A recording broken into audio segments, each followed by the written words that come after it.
Chapitre 5. Le téléphone de l'angoisse. Mon téléphone, cet ami et ennemi dans cette situation. Il ne quitte jamais ma poche. Il est là, toujours ce téléphone. Silencieux ou vibrant, il est devenu mon bourreau et mon espoir tout à la fois. Chaque minute qui passe sans qu'il sonne me rassure un peu et me fait peur en même temps. Parce que quand il sonne, c'est rarement pour me dire que ça va mieux. C'est ce stress, ce poison invisible qui ronge mes journées. Je prépare un repas et j'ai peur que ça sonne. Je donne un bain et j'ai peur que ça sonne. Je ris avec un de mes enfants, mais ce rire est toujours à moitié sincère, toujours accompagné d'un coin de cerveau qui guette la sonnerie. Chaque vibration me glace. Chaque appel inconnu me fait trembler, parce que je sais que ça peut basculer en une phrase. Son état s'est aggravé. Il faut venir. On fait ce qu'on peut. Et si c'était la fin? Et si je n'arrivais pas à temps? Et si les enfants n'avaient plus de mère? Ceci me suit partout.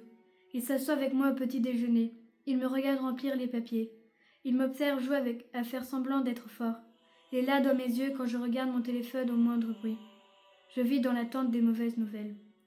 Mais je ne peux pas tomber, je n'ai pas le droit. Je suis leur pilier, leur port, leur père. Et elle, là-bas, entre les murs froids de l'hôpital, elle se bat. Alors je dois me battre aussi ici. Même si chaque minute pèse une tonne. Et le pire, c'est que je m'y habitue, à cette peur. Elle devient une compagne, je la traîne avec moi dans la voiture, entre les courses et les couches à changer, entre deux allers-retours à l'école. Parfois la sonnerie retentit, le cœur s'arrête, et parfois c'est juste un ami, une erreur ou un détail. Et je souffle un instant, juste un instant, avant que la tentation ne reprenne sa place. Parce que tant qu'elle n'est pas rentrée, je n'aurai pas la paix, juste l'attente, juste cette peur.